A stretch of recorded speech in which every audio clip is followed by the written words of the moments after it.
Assalamualaikum warahmatullahi wabarakatuh. Izin memperkenalkan diri. Nama saya Ari Budiman. NPM 2151020147 dari Prodi Perbankan Syariah. Di sini saya akan menyusun atau mengumpulkan tugas yang diberikan oleh Ibu Diah Mukminatul Hasimi MESY sebagai dosen pengampu mata kuliah Qiraatul Quran, yaitu mereview jurnal tentang adab-adab terhadap Al-Quran menurut guru ngaji di Kecamatan Rahayan, Kuala, Kabupaten Pulang Pisau. Baiklah, langsung saja. Adab terhadap Al-Quran yang pertama adalah dalam keadaan suci. Seorang yang ingin menyentuh Al-Quran maka haruslah suci, baik dia terhindar dari hadas kecil ataupun hadas besar, dalam keadaan apapun kecuali dalam keadaan darurat. Misalnya Al-Quran dikhawatirkan kehujanan atau kebakaran, maka boleh mengambilnya tanpa harus berwudu terlebih dahulu. Namun, berbeda lagi halnya ketika Al-Quran jatuh tidak sengaja, kemudian spontan langsung mengambilnya. Semua responden boleh mengambilnya bila berwudu kecuali responden wahdah dan saudah. Imam Nawawi bahwasanya menyentuh Al-Quran harus dalam keadaan suci. Tidak diperbolehkan menyentuh musnaf bagi yang batal dari wudu. Adapun Allah berfirman dalam Quran surah Al-Waqiah surah ke-56 ayat ke-79 yang berbunyi, A'udzubillahi minasyaitonirrajim. Bismillahirrahmanirrahim. La yamassuhu illal mutahharun. Yang artinya tidak menyentuhnya kecuali orang-orang yang disucikan. Sudah sepatutnya orang yang ingin membaca Al-Quran itu dalam keadaan suci sebagai bentuk penghormatan terhadap kemuliaan dan keistimewaan Al-Quran.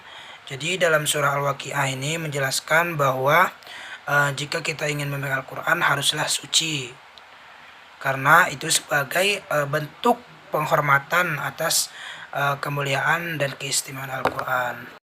Yang kedua itu adalah bersih dari tempat dan badan. Hal yang termasuk utama adalah bersih tempat dan badan, sehingga kita akan membaca Al-Quran, tempat badan serta pakaian yang harus bersih. Semua responden sepakat dengan hal ini. Salah satu bentuk penghormatan terhadap Al-Quran yang lain adalah hendaknya membaca Al-Quran di tempat yang suci. Untuk yang ketiga adalah mencium mushaf. Ketika akan atau sudah membaca Al-Quran, hendaklah mencium mushaf, karena salah satu bentuk penghormatan kita dan kecintaan kita kepada Al-Quran itu haruslah mencium mushaf. Kemudian yang keempat yaitu meletakkan dan menyimpan mushaf. Dalam meletakkan dan menyimpan mushaf ada beberapa hal yang bisa dilakukan, yaitu menyimpannya di tempat yang tinggi.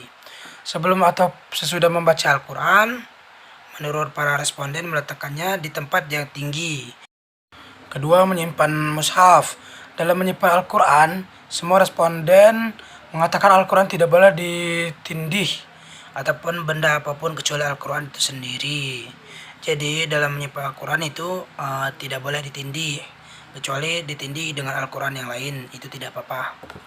Selanjutnya adab kita terhadap Al-Quran yaitu yang kelima yaitu posisi badan ketika membaca Al-Quran.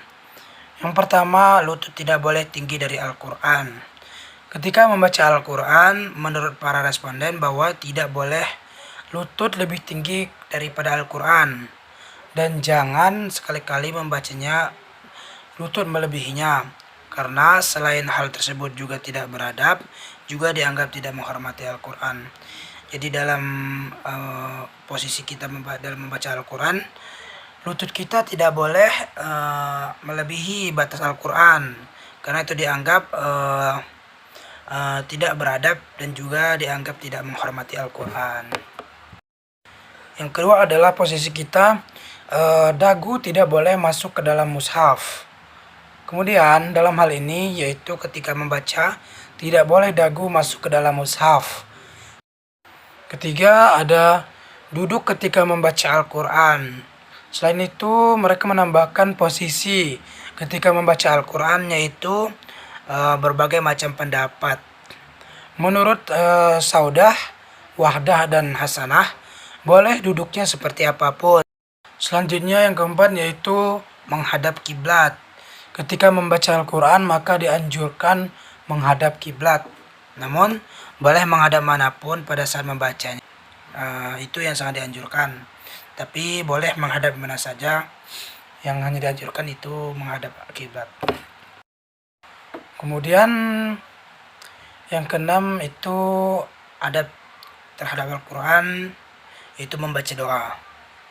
Sebelum atau sesudah kita membaca Al-Quran, menurut Arif dan Junaidi adalah membaca doa seperti senandung Al-Quran dan penenang hati. Hal ini dilakukan agar doa tersebut cepat bisa membaca dan mempelajari Al-Quran. Kemudian yang ketujuh adalah mengambil dan membawa mushaf. Yang pertama itu menggunakan tangan kanan. Untuk yang kedua, menjunjung ke atas kepala. Ketiga, mendekap ke dada. Dan kemudian yang keempat, memegang ke samping badan sejajar dengan dada. Terakhir yaitu mahalarat. Tindakan yang dilakukan ketika Al-Quran terjatuh, baik sengaja ataupun tidak disengaja, yaitu mahalarat. Sedikit penjelasan, mahalarat adalah kegiatan untuk membayar kifarat atau menebus kesalahan dengan cara meminta ampun, mencium mushaf, muhalarat, dan membaca doa. Yang pertama itu mengambil kembali mushaf yang jatuh.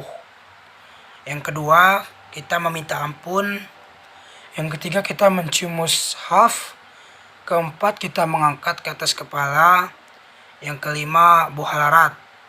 Kegiatan ini adalah rangkaian dari mahalarat, yang mana dalam tindakan ini menyediakan makanan seperti kue ketan, kilu, dan yang terakhir yaitu membaca doa halarat. Terakhir bagian ini adalah membaca doa halarat. Doa ini digambarkan sebagai penebus kesalahan. Baiklah, mungkin itu saja yang dapat saya review mengenai adab-adab kita terhadap Al-Quran. Apabila ada salah kata saya mohon maaf. Kepada Allah saya minta ampun.